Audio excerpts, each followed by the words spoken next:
Hello, my name is Cynda Williams, and you are watching Real Black.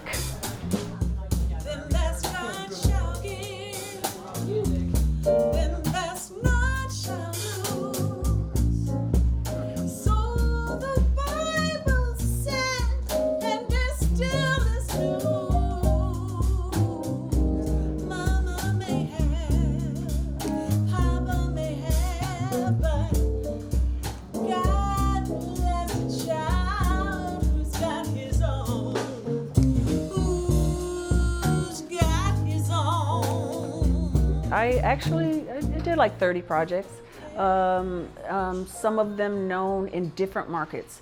I'm very fortunate that I've done different kind of projects. So, you know, the gay community knows me because I did quite a few movies for that niche.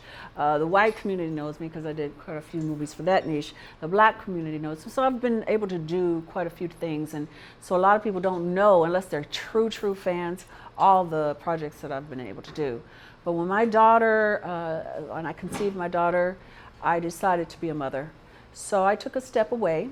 I continued singing and writing. I wrote a book, Pink Panty Confessions, and I've been a mom. And now that my daughter is on her way, she's got one more year till she graduates high school, I thought it was time to get back into the role. So that's why I'm out here singing. I'm doing movies when I like the screenplays and I like the people, and I'm writing and trying to produce my own projects.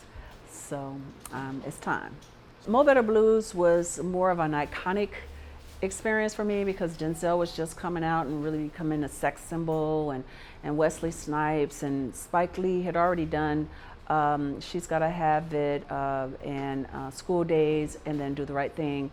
So this was a huge departure for him, and it was a risk for him to do a film like this because he had done these controversial films.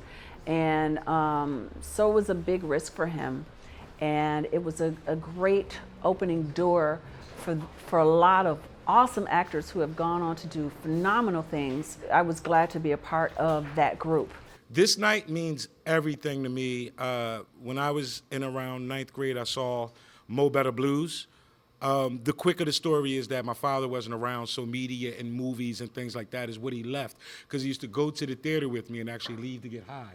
So he would leave me in the theater, go get high, and come back totally stoned. When he left my life, I still went to the movies. So one of the first movies I saw was Do the Right Thing in theaters, became a Spike Lee fan, snuck and saw She's Gotta Have It on videotape because it was like, you know, sexual content. So when Mo Better Blues came out, I definitely went to the theater and I went to go see it. So becoming an adult in you know, I guess the entertainment business, and dealing with love and dealing with music and all the stresses, the movie Mo Better Blues actually meant more to me as an adult. And I always had this idea that it would be cool to recreate the energy of Mo Better Blues for a live audience with me as kind of like a Robin Harris character, and then actually show the movie.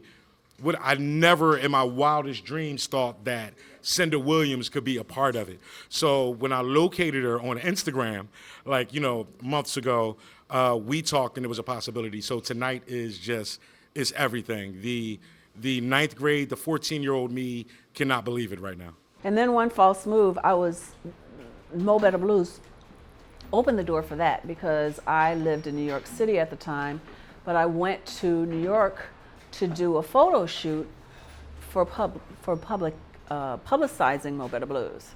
And it was a Vogue photo shoot with Denzel Washington. And because I was there, I was able to audition, my first audition for One False Move, which was probably one of the best scripts I've ever read in my life. And I auditioned for it the first time. And then I went back to LA for the premiere of Mo Better Blues and was able to do my final audition. And that's why I was able to do that movie, which set me up as a true actress. It really showed my chops as an actress. And because some people believed that Mo Better was a fluke, some people thought I was lip syncing the song. So One False Move actually showed that yes, this girl's got some abilities. I am so happy for this change when it comes to this Me Too moment because I lived that. I lived it. I don't speak of it because I tell my stories my own way, and I don't want to get on everyone's bandwagon.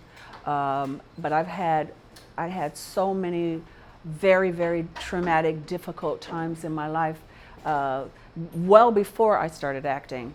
And so to think that people are more conscious now, because I don't think some people really knew that what they were doing was wrong. They were just following along with the way things always were. Now they understand that things are, you need to have respect of it. I just don't want people to, men especially, like today I had someone compliment me just spur of the moment. He wasn't thinking, and then he got scared and he apologized. And I told him, thank you so much. I really appreciate that compliment. And I don't want men to be afraid to love women. I don't want men to be afraid to say, you're a beautiful woman and I appreciate you. But at the same time, there's an appropriate way to do it. Well, I've been going through a slow transition, kind of like a butterfly in a cocoon.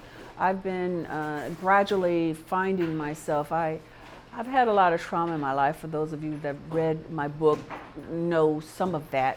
I've had my Me Too moments. I've had a lot of things happen to me.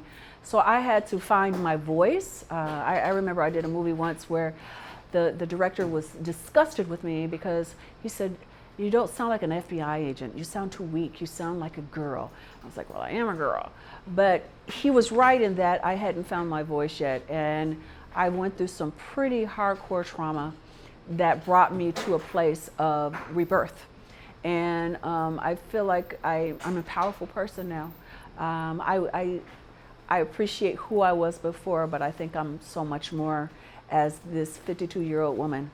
And I am ready to share that with the world. I just want to work doing creative and fun and great scripts, that's all. Money, money, money, money, money, money, you've got lots of